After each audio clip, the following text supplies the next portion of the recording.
Je ne l'ai pas vu, ce film. C'est Full Frontal de Steven Soderbergh. Soderbergh, je connais, ou combien je connais, mais celui-là, je ne l'ai pas vu. Alors Soderbergh, vous avez plein de points communs avec Soderbergh. Déjà, vous êtes votre propre cadreur. Oui, on a beaucoup de points communs, beaucoup. Encore un qui a dû voir quelques-uns de mes films. Non, mais écoutez... Vous aimez son cinéma, Soderbergh? Alors, un peu comme les gens qui parlaient des films de Lelouch. Il y en a que j'aime, il y en a que j'aime pas. C'est très... Il tourne beaucoup. Hein? Il tourne beaucoup aussi. Voilà. Il a des partis pris, des fois où je le suis pas, et puis il y a des moments où je le suis totalement. Voilà, je trouve que son film qui lui a permis d'avoir la Palme d'Or, là, est un chef-d'œuvre absolu. Absolu, total. Et j'aurais aimé qu'il continue dans ce sillon-là tout le temps. Je reproche un peu de s'être fait récupérer par Hollywood à un moment donné, alors qu'il méritait de faire un parcours en solo, quoi. Il a le talent, il a le talent qu'il faut pour y aller en solo. Et je veux dire, vous avez beaucoup de metteurs en scène ou beaucoup d'auteurs qui ont besoin à un moment donné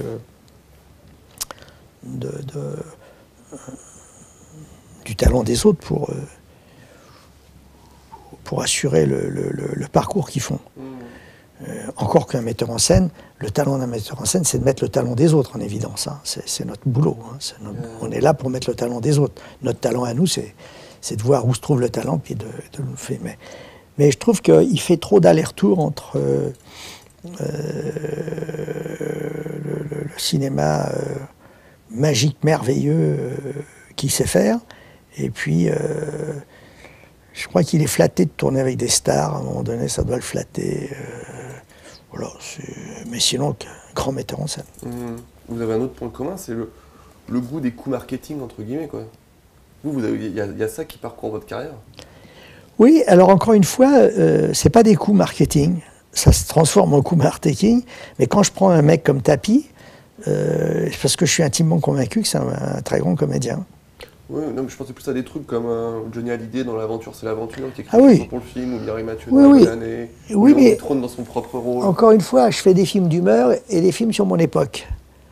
Vous voyez ce que je veux dire? Donc, je ne peux pas m'empêcher à un moment donné d'être sensible à ceux qui font le moment, pour des tas de raisons. Quand Mireille Mathieu vient dans La Bonne Année, d'abord, elle a une voix extraordinaire.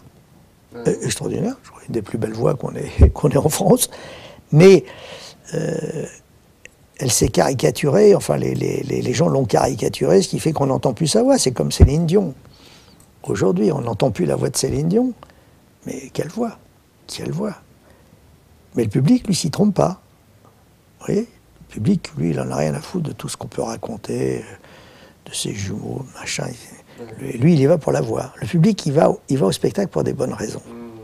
Alors que nous, les intellectuels, on y va pour des mauvaises raisons. Je veux dire qu'à un moment donné, l'essentiel disparaît sous le snobisme. Vous voyez ce que je veux dire? Que les couches de snobisme ont tué Mireille Mathieu et Céline Dion. Je prends ces deux exemples.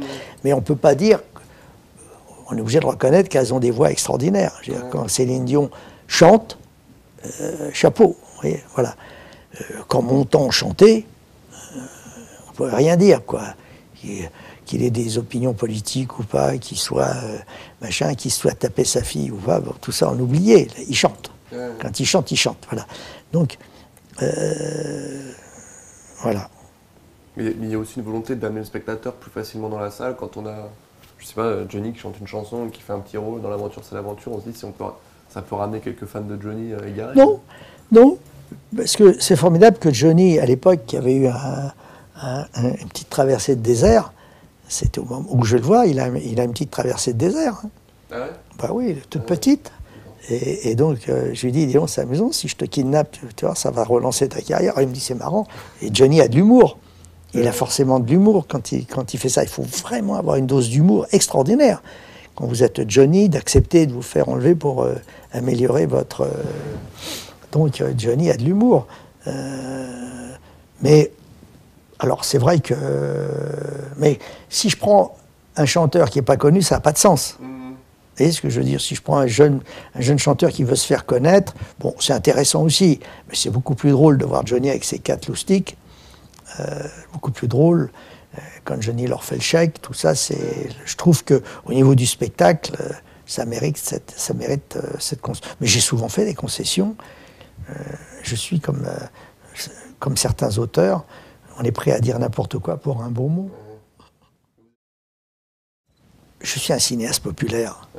Donc à chaque fois que je peux aller à la rencontre des gens qui viennent voir mes films, je le fais et j'ai pas honte. Non, je suis un cinéaste, je ne m'appelle pas Éric Romer. Non, mais c'est très inhabituel. Alors. Oui, non, mais j'ai pas honte. Demain matin, j'ai refait Drucker, et je suis prêt demain matin à aller dans une grande émission populaire si je peux envoyer des gens voir un beau film, un de mes films, ou même un autre film. Je veux dire que ce qui compte, c'est que les gens aillent dans les salles. C'est quand même le seul endroit où on peut voir un film, quoi. Mais maintenant, les cinéastes passent plus à la télé. C'est marrant, parce que dans les années 80, il y avait vous, il y avait Godard qui se faisait remarquer sur les plateaux de télé. Maintenant, c'est un truc qui a disparu, c'est plus devenu que des hommes de l'ombre.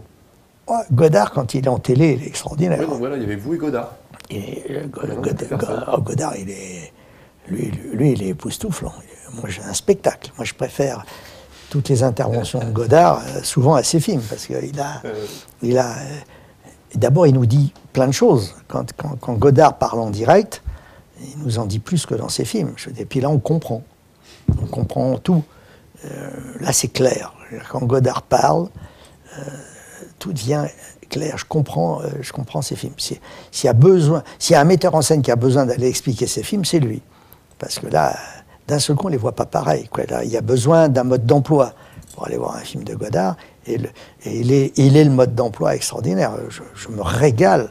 Les conférences de presse de Godard, ou les rapports de Godard au César, ou n'importe où. Je veux dire, c'est le plus grand comédien que j'ai jamais vu. D'ailleurs, un jour, je l'avais appelé, je voulais lui donner un rôle dans un de mes films. Oh, il me dit, t'es pas assez riche pour me payer. Ah, je dis, bon, bah, ça va.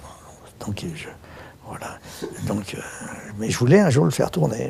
Ça m'aurait amusé de faire tourner Godard. Il m'a dit, non, je te prendrais trop cher. Bon, je dis, bon, bah, écoute, alors si tu me parles comme ça, on a rigolé.